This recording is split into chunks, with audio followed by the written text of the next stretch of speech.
saudaraku sekalian, salam sehat bagi kita semua, salam damai sejahtera dari Yesus Kristus.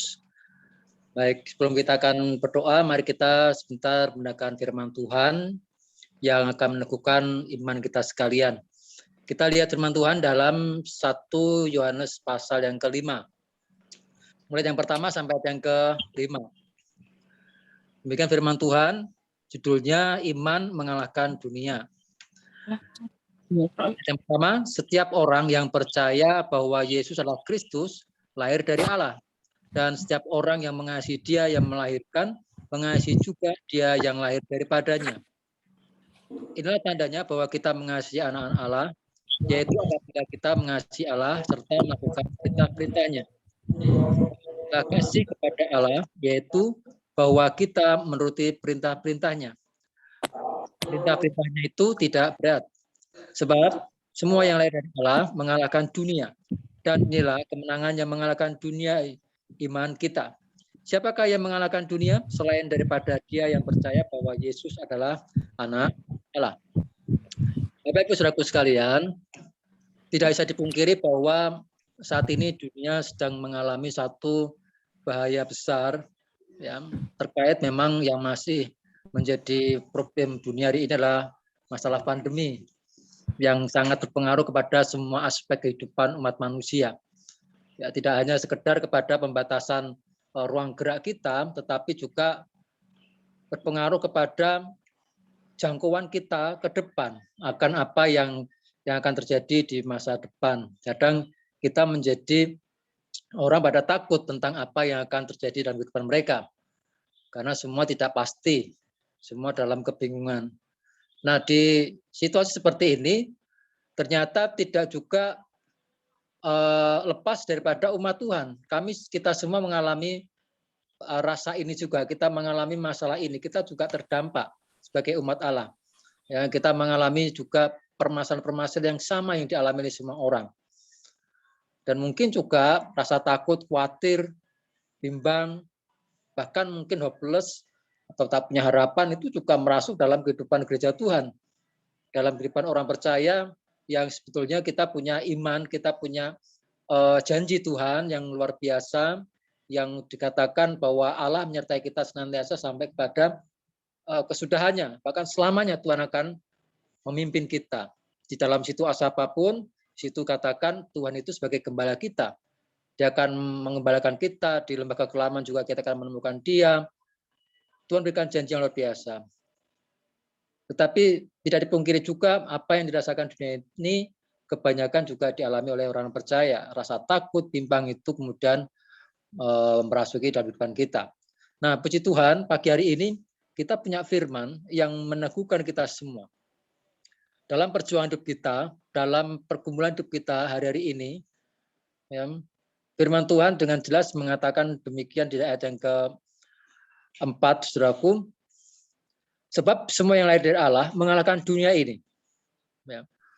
Nah, kita percaya bahwa kita orang percaya yang sudah dilahirkan. Ya, kata lahir di sini sifatnya itu pasif. Jadi ada dua tingkatan, ada dua aspek. Yang pertama tindakan kita untuk kita responi panggilan, dan juga tindakan Allah untuk kemudian melahirkan kita menjadi ciptaan yang baru. Nah, orang yang dilahirkan kembali dalam Tuhan Yesus ini dikatakan ayat keempat, orang yang dilahirkan dari Allah ini mengalahkan dunia. Ini satu prestasi yang luar biasa, satu posisi yang aman untuk kita semua umat Tuhan tentunya harus kita miliki, bahwa kita punya satu predikat sebagai seorang pemenang dalam situasi apapun. Kita mengalahkan dunia. Dunia di sini tidak terbatas kepada semua sistem, tetapi dunia juga bicara masalah komunitas juga.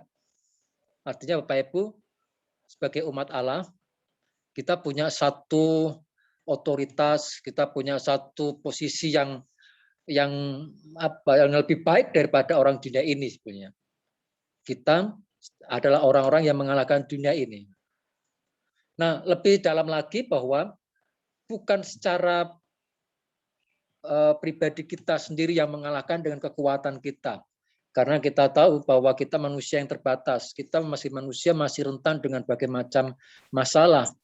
rentan dengan penyakit, rentan dengan yang lebih parah lagi, rentan dengan dosa juga. Nah, iman itulah yang membuat kita bisa mengalahkan. Oleh karena imanlah itu yang bisa mengalahkan dunia ini. Ya. Bahkan di dalam Efesus pasal yang kedua, ayat yang ke-8, disebutkan bahwa sebab karena kasih karunia kami diselamatkan oleh iman. Itu bukan hasil usaha kita. Itu semua karena pemberian Allah.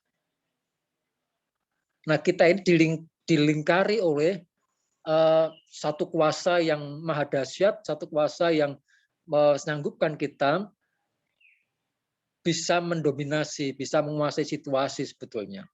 Ya. Hanya bagaimana kemudian kita bisa merespon ini, Bapak Ibu. Apa kita memang benar-benar merasa bahwa yes, aku ini adalah orang-orang yang menang. Kemenangan sudah di tanganku. Aku adalah orang yang lahir daripada Allah. Ya. Maka aku harusnya sebagai orang yang menang. Nah, iman sebagai kasih karunia ini akan memberikan kepada kita satu pengertian begini. Iman akan mendorong kita akan semakin mengasihi Allah oleh karena pengorbanan Yesus. Yang oleh karena tidak mempertahankan dirinya, mengabaikan kehinaan, kemudian tekun mengikut salib, ganti sukacita yang disediakan bagi setiap orang yang mengasihi Dia. Ya. Yang pertama bahwa iman sebagai kasih karunia itu akan membawa kita semakin mengasihi Allah, semakin bahwa kita ini semakin mendekat kepada Tuhan. Nah, iman juga yang diberikan Allah sebagai kasih karunia juga oleh buah karena kita lahir pada Allah akan membuat kita juga bisa mengasihi sama orang, sesama manusia kita.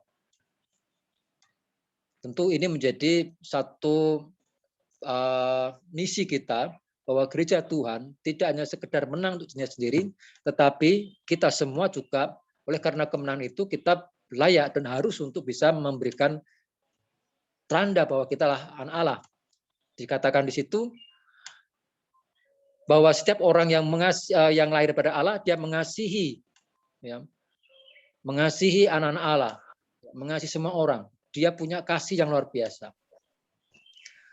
Yang pertama dia mendorong kita untuk kita punya iman dan mengasihi Allah, kemudian kita juga mempunyai hati untuk mengasihi pada orang lain. Ya.